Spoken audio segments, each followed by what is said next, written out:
Good day everyone, I'm Ethel Bagayan and we are the Group 9 and we're going to discuss Chapter 10 which is Promotion Strategies. So let's proceed now to the first topic which is promotion. So promotion is a marketing tools used as a strategy to communicate between sellers and buyers. So number 2 is promotional communication process. Ito yung marketing communication process system na nagkaroon ng general framework based on their 4 promotional tools which is advertising. So sa advertising, dito po nila pinopromote sa social media o sa different social media ang kanilang mga produkto. So kung napapansin nyo sa social media, may makita kayong sponsored, binabayaran po nila yon para i-promote ang kanilang mga produkto. So, in a marketing promotion refers to any type of marketing communication used to inform target audiences of the relative merits of a product, service, brand, or issue persuasively that help marketers to create a distinctive place in customers' mind. It can be either a cognitive or emotional road. So tips to make yourself ready for a promotion strategy marketing. Number 1, have an understanding to your organization. Number 2, increase your responsibilities. Number 3, get innovative. Number 4, set goals, promotion techniques. Number 5, communicate your desire. And now let's proceed to the next reporter. Advertising is a powerful tool that helps you attract customers, inform them about your products, and build customer trust. Ito yung mga nakikita natin sa TV or commercial. Binayaran po yun. Ang mga ads or commercial na yun ay binuo ng mga expert base sa swak sa taste ng tao, yung madali sila maengganyo dahil sa napanood nila at narinig. Meron ding iba't ibang uri na meron sa TV, sa radyo, sa magazine, at marami pang iba. Direct marketing, powerful tool that allows businesses to communicate directly with targeted consumers and drive measurable results. Direct marketing po ay nasa word na po niya yan na direct. Ibig sabihin po, direkta po na nakikipag-usap o nakikipag-communicate sa target customer, katulad na pagbibigay ng mga catalog na ang best example ay pag namimili tayo sa mall, may mga nagbibigay sa atin neto, or direct email, may mga natatanggap tayong email, kahit wala naman tayo, kahit di naman tayo nag-enquire. Sales promotions are powerful marketing tool that can drive customers' engagement and boost sales through a variety of incentives and offers. Ito yung madalas natin makikita at na-experience sa grocery store. Madaming example ng sales promotion. Unang-una ay yung pre-taste, kung ang product na in-endorse mo ay pagkain or inumin, ayan yung best strategy. Meron naman iba discount or free item pag bumili ka ng mga nakapromo nilang product at iba pa. Ang main goal ng sales promotion ay mag-attract ng customer, gumawa ng tamaas yung sales at makilala ang bagong product. Trade promotions are strategic marketing tools that helps businesses drive sales, build relationship, and gain a competitive edge in the market. Ang best example nito ay yung mga suppliers. Nagbibigay sila ng mga discounts sa mga bultuhang orders at the same time, kita nila yung kanilang mga products at nag-iiwan ng sample. Public relation is a strategic communication process that helps build brand awareness, foster positive relationship with the media, and ultimately drive businesses success. Public relation ay isang positive relationship sa media at public ng company para mag-promote ng bagong product. Madaming uri ang public relations tools, meron for na mas ginagamit. Una ang press release, ito yung written statement about sa bagong product na dinidistribute o i-distribute through media in hope na sana i-cover nila. Second is sponsorship, like Gatorade, pag may mga sports activity, nag-sponsor sila para mas madali nilang ma-market yung kanilang bagong product. Third is product placement. Ito yung pinifeatured sa mga TV shows, movie, books, or other media para makilala yung product. Ang best example is Coca-Cola. And lastly is press conference. Dito naman in-invite yung mga media and reporters para directly sila ma-interview about sa bagong product na i-release ng company. And that's all. Thank you. Good day everyone. My name is Jennifer Angles from BSB 3G. Continuation of third reporter. Personal selling. Personal selling refers to the process of selling product or service through direct interaction between a salesperson and potential customer. It influences and personal customer understanding customer needs a persuaded customer to make a process. In personal selling, the salespeople act as representative of the company and engage in face-to-face or direct communication with customer. The salesperson may meet with customer in person, make sales presentation, demonstrate product, and address any concern or objective with the customer. Number 1. Building relationship. Personal selling allows salespeople establish personal connection with customer. Understanding their needs, present and challenge salespeople can build trust and rapport which can lead to learn customer relationship. Number 2. Understanding customer needs through direct interaction. Salespeople can current information about customer needs, preference, and buying behavior. This knowledge helps them tailor and self-approve and offer customer solutions that meet customer requirements. Social media. Social media refers to online platform with website that enable user create, share, and interact with content. Their platform allows individuals and organizations and connect, communicate, and engage with a wide guide in real time.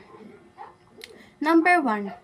User-generated content. Social media platforms are primarily driven by user-generated content. Users can create and share various from content as a text, post, photo, video, and links. This content be shared public with specific network or communicate. Number 2. Networking and connection. Social media platforms provide opportunities for individuals to connect and build network with friends, family, colleagues, and people with similar interests. User can follow or followed with others, create a network or connection, and allow them for a social interaction. Factors influencing promotion mix. The promotion mix refers to composition of promotion, tools, and targets that company using to communicate its marketing messages to target guide. Several factors include and selection and allocation of the promotion mix. Number 1. Target guide. The characteristic, pricing, and behavior of the target guide play current role in demanding the promotion mix. Factors. House indicates gender, location, interest, and media composition habit influence the choice of promotional tools. For example, is the target guide is a permanently young and active on social media digital and active on social media and piston advertising and social media marketing by B. Provided dates. Number 2. Product or services. The nature of the product or services being promoted also influence and promotion mix factor house much and completed price and customer. Influence is the process decision impact on the use of promotional tools. For in case it in the product required demonstration or explanation, personal selling or in-store promotion be more effective. Good day everyone, my name is Eileen Arcelon and I will discuss about the promotional product life cycle. So, what do you mean by promotional product life cycle? Ito yung process kung saan dumadaan yung new product to be launched hanggang sa ma-sold out ito sa market. So, meron siyang 4 stages. First, yung introduction stage. Ito namang introduction stage, ito yung initial launch ng new product to present to the customer and also para introduce ito sa market. So, bakit ginagawa ito, yung introduction? Bakit merong ganito? Ito yung sales are typically low in the stage are people just to learn about the product. Syempre nga naman, pag may bago tayong product, kailangan natin ipakilala ito sa market at sa mga customer. So, magkakaroon sila ng interest to buy this product. Example na lang nito, yung new brand wireless headphone. So, yung company, nag-i-spend sila more time to be advertise this product so people will know what is the benefits of its product. So stage 2 naman is the growth stage. Ito yung if the product is already successful by doing advertising, so yung sales nito ay nag-i-increase. So dapat yung kahit na yung presyo kasi kalalabas na ng price is madedepend mo ito sa customer. Kumbaga, even though they have a high price, so ipapakita mo pa rin sa customer bakit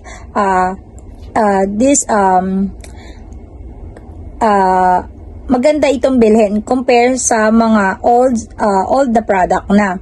So, stage naman is maturity stage. Ito yung longest stage of the product life cycle. Kumbaga, ito yung tipong pag na sumikat na yung item mo, so nagkakaroon ng mas maraming sales. So dapat mas competitive ka sa pag-advertise ng product mo, kumbaga tuloy-tuloy. So magkakaroon ng high increase ng sales dahil mas nagiging patok ito sa mga customers. So, example nito yung wireless headphone ulit sa market become crowded with many competing brands. So, the original company focused on offering loyalty programs to keep customer. Andun na tayo, diba? Uso ngayon yung kapag may mga loyal na customer na tayo. So, syempre, para magkaroon sila, mainganyo sila bumili pa ng product nito, bibigyan mo sila ng loyalty card. So, after, pagka bumili ulit sila, is magkakaroon sila ng more discount this product. So, the last stage naman is the decline stage. So, sales start to decline as the product become outdated or replaced by newer innovation. So, dito kasi, pag tumagal na kasi yung product na nilalaunch natin, siyempre para siyang nalalaos. So, gagawa si company ng kakaibang advertisement to continue to sell this product. So, kasi nagkakaroon tayo kapag may pumasok na naman ng new product. Siyempre, yung last product na nilaunch mo is hindi mo sure kung papatok pa ba ito sa mga customer. So, ang gagawin mo is dapat it continue to advertise this product. So, hindi nila makakalimutan or hindi nila mapapansin pa rin nila yung product masasold out pa rin to sa market. Even though hindi na siya kasing lakas ng nung una kang nag-launch ng product na to. Type of products and type of purchase decision. Dito naman po mapasok yung promotional mix refers to the combination of marketing tools company use to promote this product or services.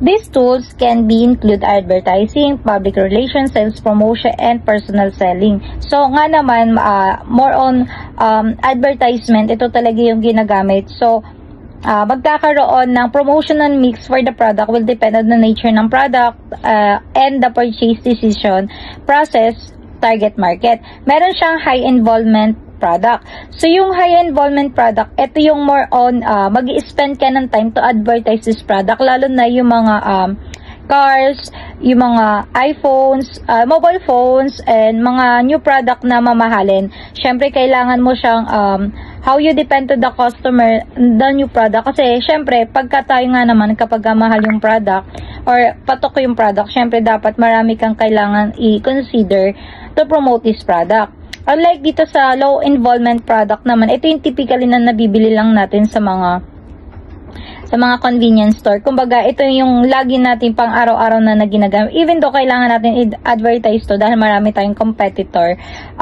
hindi na natin siya kailangan i-depend sa mga customer kasi netry na nila yung product. So, kumbaga, araw-araw na nilang nagagamit ito. Hindi na sila ganun mag-overthink or mag-iisip pa kung ito ay effective yung product, kung okay ba to bilhin sa market.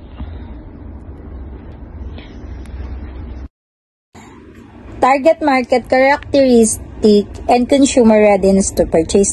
Dito po mapasok yung magkakaroon tayo ng target market. Syempre, pagka maglalabas ka ng product, syempre, need mo isaalang-alang yung age, gender, and lifestyle na mga consumer mo. Syempre, doon mo kasi malalaman kung ano ba yung dapat na product inilalabas mo, ano yung trend nowadays. So, yung product na ilo-launch mo is, alam mo, magiging, mabibenta ito, masasold out to sa market. Unlike pag hindi natin napag-iisipan yung mga product or nagbebenta tayo ng hindi naman akma doon sa panahon, sa lifestyle ng bawat consumer mo or mamimili mo, is hindi ito mag-move forward. For example na lang, kung sa tingin mo winter now, syempre magbebenta ka ba na more on mga damit na hindi naman talaga pang winter. So dapat kung winter tayo, syempre yung mga jacket, mga long sleeve, so alam mo magte-trend to sa panahon ngayon. And also, kasi syempre, more to explain yung product na ilo-launch mo kasi hindi naman, like, yung mga hindi naman millennials. Syempre, dapat, mas mahirap silang paintindihan ang mapaniwala dun sa product. Kaya dapat, it more, have time to advertise your product. So, mas maintindihan nila or mga benefits na dapat nilang alamin to purchase this product. Consumers' preference for various media. Siyempre, dito pumapasok yung different consumer group to prepare different media types. For example, na lang yung mga students ngayon, yung college students. Siyempre, pagka nagkakaroon sila ng, pagka gusto mo mag-advertise sa new product, mas trend nila sa social media. Kasi nga naman, nowadays is mas focus yung mga millennials as mga Gen Z ngayon in social media. So, if you promote that product in social media, mas may explain mo, mas magbibigay mo yung mga benefits, mas madali nilang makikita o mas maiintindihan. Unlike yung mga old school, kailangan nila yung mga tatay natin, mga lolo natin, if you want to promote the product, you need to advertise in the TV or the radio kasi hindi naman sila maalam dun sa social media. So, hindi nila makikita yung mga trend na product na pinapromote mo kasi nga naman, hindi naman sila marunong gumamit ng mga social media. So, if you promote the product, syempre isalang-alang mo kung saan mo siya mas kailangan i-advertise.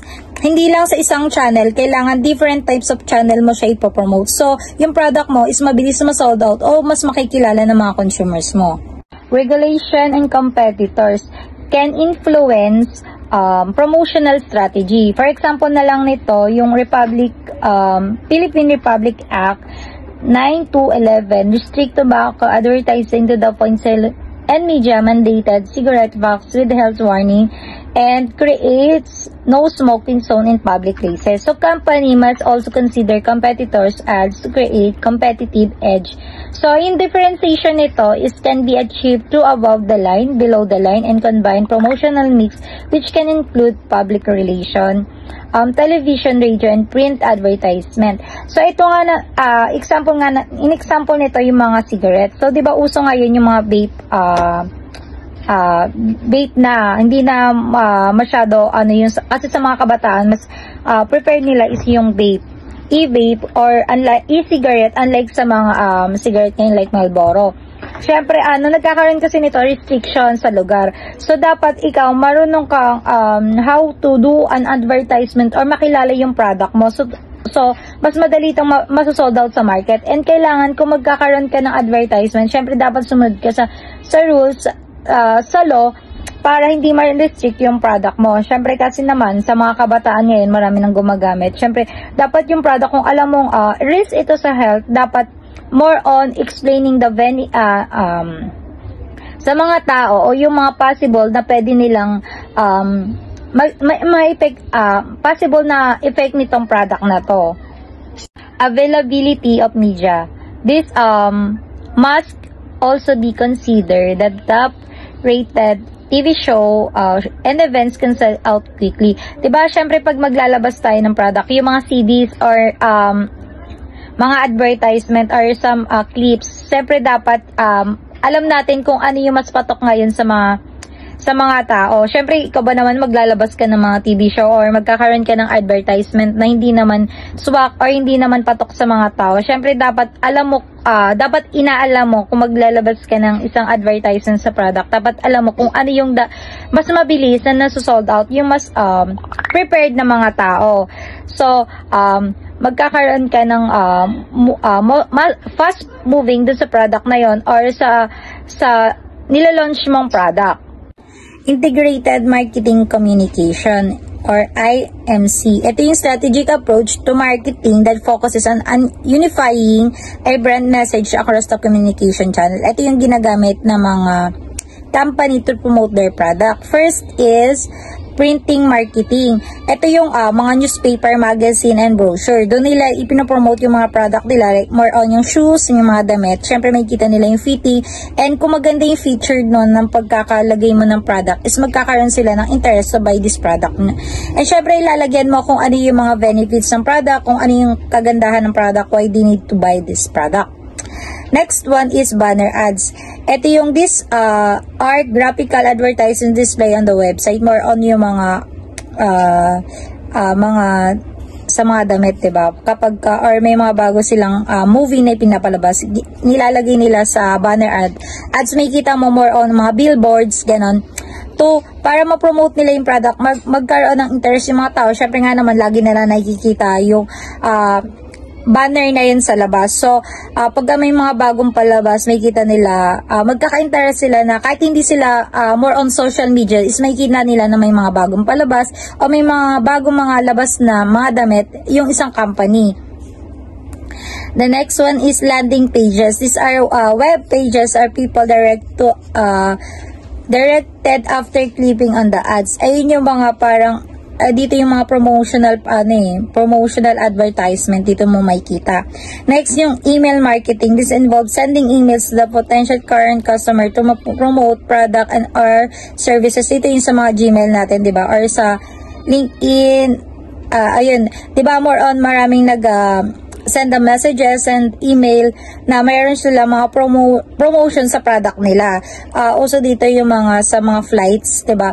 Pagka nagpa-pop up sa atin pag may mga bago silang promo sa tickets, ganun. So, yung mga tao may inganyo na i-check 'yon na if ever na out of the country or gagala sila. Next is social media. Refers to the using social media platforms such as Facebook, Twitter, Instagram, connect with the customer to promote their product. Ito yung uso ngayon. Syempre, more on this generation, mas addict tayo sa social media. So, if you gagamit ka ng Facebook, IG, and Twitter, so mas mapapabilis mo ma-promote yung product mo kasi maraming taong yung gumagamit nito. Mas maingganyo mo sila to promote your product, lalo na pag maganda yung how to advertise your product in the social media. Next is organic search engine market or SEO. It involves optimizing website to improve its ranking search engine result pages. Ito yung pagka madami na, syempre paano mo i-boost yung advertisement mo through social media. Next is paid search engine marketing or SEM.